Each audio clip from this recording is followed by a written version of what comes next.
everybody. Today's topic is CI doesn't fit my personality. And I actually got the idea for this from my friend and colleague, Kristen Blees. We were talking just the other day, and she was telling me that she was having a conversation with a teacher, and the teacher had said to her that they really liked the idea of teaching with CI, but they just felt that they didn't have the personality to pull it off. So we thought that would be a great idea to address this in a podcast episode. So Carrie, I agree. So why don't we just start out by talking about let's just get clarified as far as like, what do we mean when we talk about teaching with CI? Because I think sometimes just defining what that is can help people kind of get their head around what they'd actually be doing. So what does that mean to you? Well, I think that some of the confusion comes from CI kind of being coined back in the day by people who practice TPRS, or teaching proficiency through reading and storytelling. And as that arc has changed, a lot of people understand that CI just means comprehensible input, but it's hard. Once something is firmly attached to something else, it's really hard to separate those two things. And so I think that when you say CI, a lot of times teachers get the impression that you're also talking about teaching proficiency through reading and storytelling, which requires lots of, acting out things and making things up on the spot. And we have to separate those terms again and remember that CI is comprehensible input, and there are a lot of ways to get comprehensible input to your students beyond silly stories. I feel like we just also have to say that TPRS in and of itself is a great way to teach.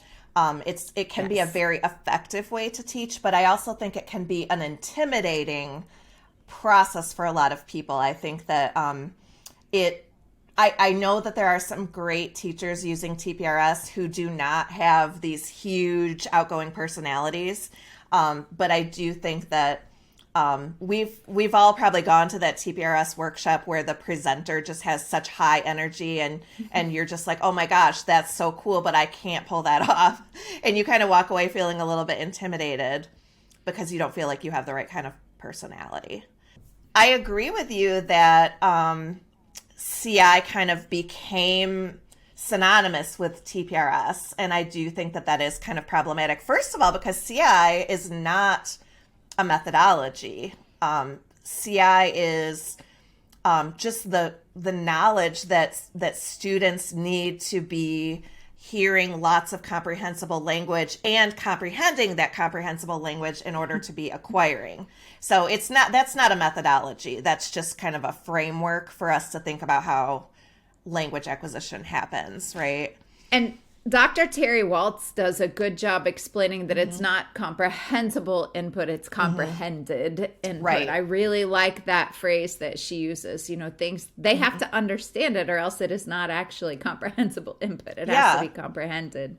Yeah, I mean, you can be the best teacher in the world, telling the most compelling story to your students, but if the students are not understanding what you're saying, I mean, even though you may think you're being very comprehensible, and there's a wide variety of reasons why students might not be comprehending, and most of them are not the teacher's fault, but it's just deeper. It's deeper than that. So what are you doing? I was on my phone. Sorry, I didn't comprehend what you just said. Were you Google translating me? It's Chat GPT now.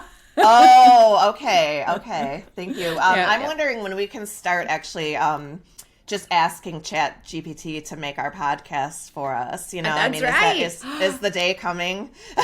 I think so. We can give them a picture of our face and they can animate us. Yeah, I mean, it'll be so easy. Nothing like the real thing, baby. No, TPRS I think a lot of teachers have been, and I'm trained in TPRS, and I use a ton of stories in my lower levels. We basically, in Spanish 1, do all story-based with the Somos curriculum. But TPRS is also exhausting. And so I think that's why a lot of people develop kind of a, I can't do that attitude, because it puts you as the center every single day. And we can't be the center every single day. We have to have kind of an arsenal of things that we can pull from to make it easier to be in the classroom and sustain years and years. I mean, we've been doing this a lot of years. Yeah. How do you sustain that? I think also I'd like to put in a little plug here for our recent podcast about being always on, because if you feel like you're always on, there are ways to combat that feeling. So I think also I wanted to bring up that recently many of us have been transitioning from calling our teaching CI teaching to using a term that as far as I know, Carol Gobb was the person who started using this term, but ADI, acquisition driven instruction. And I really like that term because it, I feel like it focuses a little bit more on what the learner outcome is going to be, right? So as teachers, we're focusing like, how can we make acquisition happen, as opposed to focusing on our delivery. We're focusing on the learner. So I think that's a little bit more descriptive of what we're actually trying to accomplish. I think so too. And if you really do focus on the acquisition aspect of the learning, then it helps you not be rushing to complete. Like if it's just input that you're getting, you could fill them up with a ton of input that maybe isn't leading to acquisition. So putting the focus on that acquisition driven instruction is a great way to, keep your priorities in the right place. Right. So let's talk a little bit about the whole hang up on like what type of personality you have to have, right? Because I think that for me, I think you're like a little bit more publicly outgoing than I am probably. I am capable of being like forward facing, like outgoing, but when I reflect on my own years in the classroom, I don't think I am like 24/7 like enthusiastic, jumping up and down, dancing around, performing. Like that's not my style as a teacher. So like I know for a fact that it's not true that you have to have a certain type of personality to do this. I think you tend to bring a lot of energy to your classroom just because I think that's your natural personality. But I think like you and I have very different teaching personalities. And I've seen, I guess the person I always like to use as an example is Diane Neubauer, Dr. Diane Neubauer. She's a Mandarin teacher, and she has one of the most calm demeanors I think I've ever seen. And her students are acquiring Mandarin like crazy. So, she's a perfect example of somebody who just is calm all the time and not being like a, total clown and a performer, and her students are getting results. So it can be done. And I'm a clown and a performer, and some of my students are not comfortable with that. Like some of my students really do well in other sections of Spanish because they are not clowns and performers. So they don't want me to pick on them to be an actor in a story or to, dance the bachata yesterday or whatever. Yeah. And I mean, I think that for me, relying on things like just personalizing whatever activity that you're doing with students. So like if you're having a class discussion, focus on making the topic about the students, talk about the students in your class. I think a lot of it is also just like managing the flow of the conversation, like talking to one student and then talking to another student and kind of comparing the two students and then talking to the whole class. Like it's not necessarily about the performance as much as it is about like you're kind of the puppet master and you're kind of like your work in the room, but you don't necessarily have to be performing for the room. It's just like you're there's other ways of getting their interest and their attention. Yes, absolutely. So what do you think it takes for somebody who feels like their personality isn't quite up to what they're maybe seeing in a workshop? Like, what do they have to do to feel comfortable jumping in? Or, what's an activity that maybe somebody could try? Well, let's start first with the root sometimes of why people don't feel like they have CI requires, comprehensible input. If you're giving students input, it requires some confidence in your own language ability. And so if that's one of the reasons why you feel uncomfortable leading a discussion or, telling a story or going through a reading and acting it out because you don't feel confident in your own ability to think on your feet, I would say one thing that helped so much with when I was first getting started using TPRS, because I taught almost 17 years just straight out of the textbook. I know you started your career just straight in with using CI, but I was 100% textbook teacher at the beginning. And I needed a scaffold. I would sit down and I would script out what I was going to say. Like, these are the things, these are the places I might ask questions about this video. And I used that as my crutch until I felt more confident with what I was able to do. So if it is that you're a little worried about your own language skill or your ability to think on your feet, having that script as a fallback is a big help. Oh, totally. And I've definitely have scripted lessons, and I've definitely taught pre-created stories, many, many times. I mean, I honestly, it still gives me anxiety to just do a TPRS lesson, just totally winging it without knowing where my story is going. I mean, that's like scary for most people. I think it's a very rare teacher that can just like walk into a class with like 3 structures on the board and just do a lesson about Let them that. go. Like that has never been me. I am way too controlling to just walk in with no plan. So, well, and I'm afraid I won't say the structures enough. I have a funny, I don't know if I can get my camera turned around here to it, but the other day I was going to be gone. I had a sub coming in. And I was going to be gone 2 days in a row. And so I didn't want to leave just random lesson plans, but I also didn't have much time. So I did little notes here. Spanish 2 was doing 1 completely unrelated unit and 3 one related, and they were all different units that they were working with.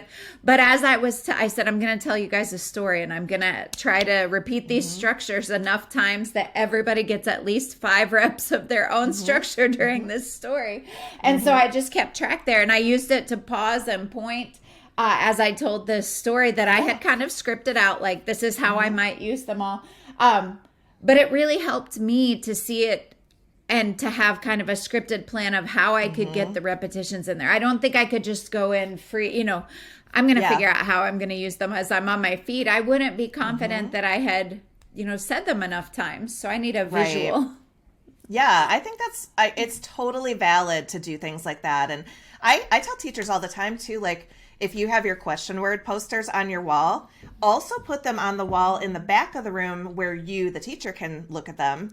Because as you're doing those questioning techniques while you're discussing things with your class or going over a story or whatever, it's going to remind you that you can ask a variety of different questions. And the kids don't know that you're using that to help you. No. So, yeah, you do whatever you have to do to script it out or whatever you have to do ahead of time. I also think that a lot of teachers, like you said, they're just not confident. Maybe it's been a while since they studied overseas, or maybe they didn't study overseas, or, maybe they're just whatever, full of self-doubt. I mean, for me, a lot I of feel people, a lot of people get stuck in level 1 and 2. Yes. I've taught level 1 and 2 for 12 years. Like that's all the language practice that I've had for 12 years. Yeah. Now I'm going to be teaching a section of Spanish 4 or AP or whatever, I don't know what to do. Yeah. Yeah. I mean, it takes a while to like recondition yourself to using that type of language, that kind of elevated language that you need to give those upper level kids input. I mean, for me, like listening to music in Spanish and watching TV in Spanish they've been like the key for me to just keeping up with my language skills. So I just recommend, find media to consume in your target language. Am I boring you, Carrie? Yes. I didn't get my second coffee this morning. That's okay. I need my phone. Remember? Yeah. I feel like I'm teaching There's right now. Like I've got Yes. She's yawning. She's on her phone. I mean, it just never ends, Carrie. But give me some good comprehensible input about this topic and I'll be involved with you again. Yes, for sure. So I think just, the bottom line for me is just like, I think you just need to do it, like you need to just, as a teacher, you need to just like, maybe start small, like maybe start with like, I'm going to just tell a story and I'm going to ask questions about the story as I'm telling it. Like just keep it really, really simple and have a little like backup plan in case you just start having a panic attack and you need to bail on it. You can always just stop. You can act like that was all that you planned to do that day and say, okay, we're going to talk more about this tomorrow, and then go do whatever other activity that you would normally do in your class. That's kind of how I got started. I went to a workshop and I saw Susan Gross present about reading and about using language in the classroom. And man, in the textbook, I bet I wasn't using 15% target language in the classroom because I was just teaching them about Spanish. I wasn't really teaching them in Spanish. So I went back with my textbook and I started to go through the vocabulary list and think of, okay, she said she used a lot of stories. So we would have a day where we did the story about the text, and then we'd go back to the textbook and I'd say, let's do the grammar activities. But you could tell the deflation when we went from this, kind of fun co-creating day with the story to, workbook pages. So finding a way to, slowly incorporate them in so that you can experience for yourself how it feels to have them be engaged like that. I think another really fun way to get started is, so think about like Mad Libs. So take a story that's already been written, but maybe you have like just a few places in the story where you could offer students a choice between two details. Like, do they go to this store or do they go to that store, or do they eat this food or that food, or, what's the name of the main character? Is it this guy or this guy? And that way you're kind of edging toward spontaneous storytelling, but you're not on the spot where you have to create everything. So that I think is a good way to kind of ease your way into it. And again, it does not require any specific type of personality to tell a story.